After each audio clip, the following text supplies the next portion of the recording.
Capítulo 4 Latte Angui. O passeio da baronesa durou pouco mais de meia hora. O sol começava a aquecer e, apesar de ser bastante sombreada a chácara, o calor aconselhava à boa senhora que se recolhesse. Guiomar deu-lhe o braço e ambas, seguindo pelo mesmo caminho, guiaram para casa.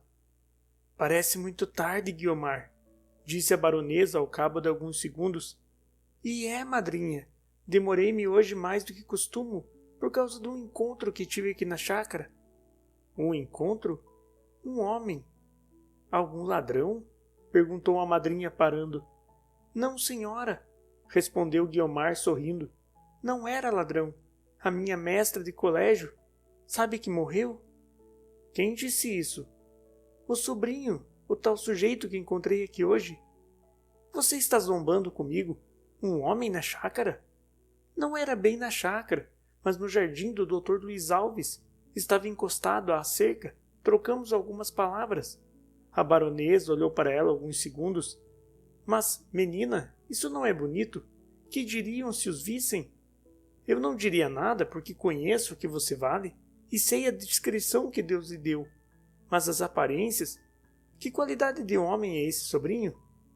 Interrompeu-as uma mulher de 44 a 45 anos, alta e magra, cabelo entre louro e branco, olhos azuis, asseadamente vestida, a senhora Oswald, ou, mais britanicamente, Mrs. Oswald, dama de companhia da baronesa, desde alguns anos.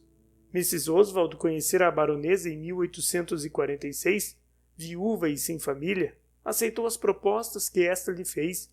Era mulher inteligente e sagaz, dotada de boa índole e serviçal. Antes da ida de Guiomar para a companhia da madrinha, era Mrs. Oswald a alma da casa. A presença de Guiomar, que a baronesa amava extremosamente, alterou um pouco a situação. São 9 horas, disse de longe a inglesa. Pensei que hoje não queriam voltar para casa.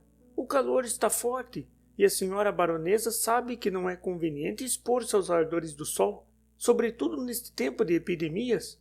Tem razão, senhora Oswald, mas Guiomar tardou hoje tanto em ir buscar-me que o passeio começou tarde.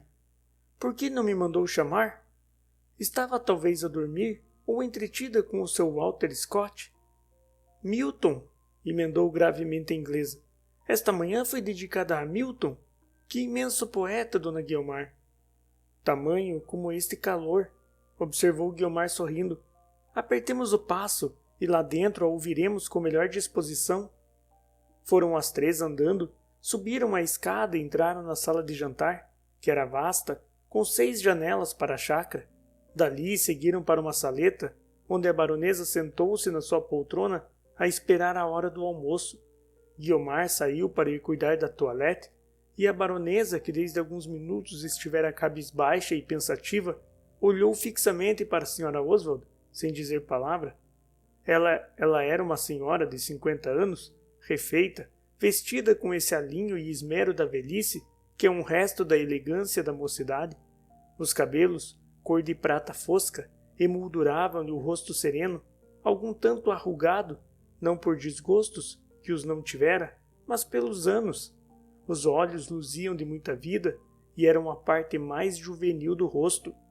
Tendo casado cedo, coube-lhe a boa fortuna de ser igualmente feliz desde o dia do noivado até o da viuvez.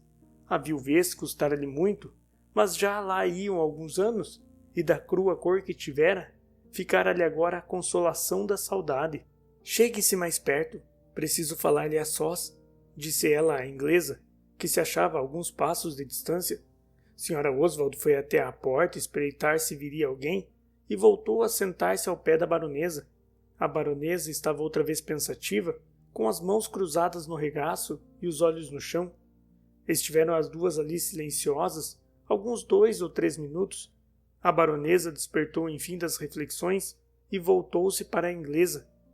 Senhora Oswald, disse ela, parece estar escrito que não serei completamente feliz. Nenhum sonho me falhou nunca. Este, porém, não passará de sonho, e era o mais belo de minha velhice. Mas por que desespera? Disse a inglesa. Tenha ânimo, e tudo se há de arranjar. Pela minha parte, Oxalá pudesse contribuir para a completa felicidade desta família, a quem devo tantos e tamanhos benefícios. Benefícios? E que outra coisa são os seus carinhos, a proteção que me tem dado, a confiança?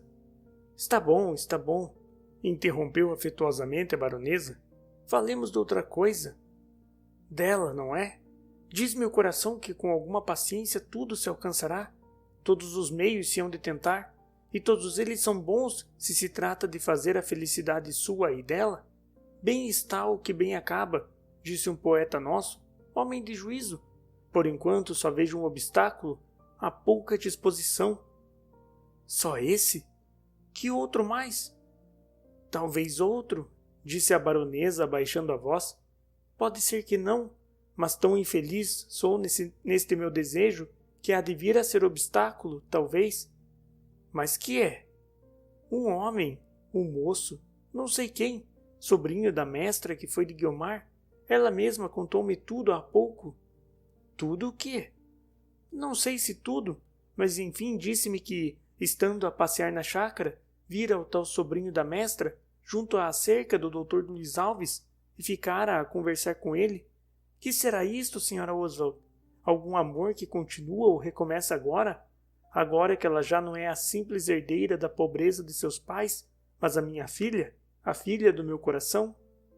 A comoção da baronesa ao proferir estas palavras era tal que a Sra. Oswald pegou-lhe afetuosamente das mãos e procurou confortá-la com outras palavras de esperança e confiança. Disse-lhe, além disso, que o simples conversar com esse homem, que aliás nenhuma delas conhecia, não era razão para supor uma paixão anterior.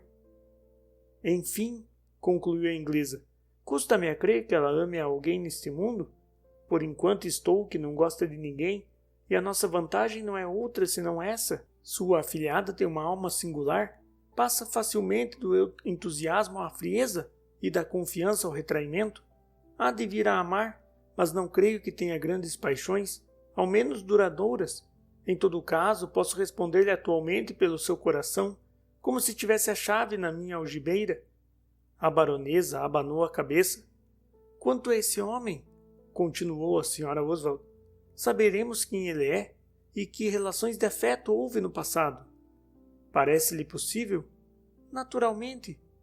A inglesa proferiu esta última palavra com a segurança necessária para serenar o ânimo da boa senhora, que ficou algum tempo a olhar pasmada para ela, como quem refletia.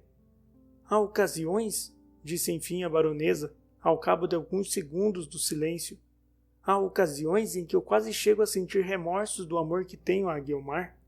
Ela veio preencher na minha vida o vácuo deixado por aquela pobre Henriqueta, a filha das minhas entranhas, que a morte levou consigo para mal de sua mãe. Se havia de ser infeliz, melhor é que a chore morta, com a esperança de a ir encontrar no céu. Mas não lhe quis mais, nem talvez tanto como a esta criança, que levei à pia e de quem Deus me fez mãe. A baronesa calou-se, ouvira passos no corredor. Guiomar, embora tivesse ido vestir-se e aprimorar-se, com tão singelos meios o fizera, que não desdizia daquele matinal desalinho em que o leitor a viu no capítulo anterior. O penteado era um capricho seu, expressamente inventado para realçar a um tempo a abundância dos cabelos e a senhoril beleza da testa. As pontas bordadas de um colarinho de cambraia dobravam-se faceiramente sobre o azul do vestido de glacê, talhado e ornado com uma simplicidade artística. Isto, e pouco mais, era toda a moldura do painel, um dos mais belos painéis que havia por aqueles tempos em toda a praia de Botafogo. Viva a minha rainha de Inglaterra! Exclamou a Sra. Oswald quando a viu assomar à porta da saleta, e Guiomar sorriu com tanta satisfação e gozo ao ouvir-lhe esta saudação familiar, que um observador atento hesitaria em dizer se era aquilo simples vaidade de moça ou se alguma coisa a mais. A baronesa pôs os olhos na afilhada, uns olhos amorosos e tristes, em que a moça reparou e que a tornaram séria durante alguns rápidos segundos, mas sorriu depois e, pegando das mãos da madrinha, deu-lhe 2 beijos no rosto, com tanta ternura e tão sincera que a boa senhora sorriu de contentamento. Não precisa falar, disse Guiomar. Já sei que me acha bonita. É o que me diz todos os dias, com risco de me perder, porque se acabo vaidosa, adeus, minhas encomendas, ninguém mais poderá comigo. Guiomar disse isto com tanta graça e singeleza que a madrinha não pôde deixar de rir e a melancolia acabou de todo. A sineta do almoço chamou-as a outros cuidados e a nós também, amigo leitor. Enquanto as três almoçam, relanceemos os olhos ao passado e vejamos quem era esta Guiomar, tão gentil, tão buscada e tão singular, como dizia a senhora Oswald.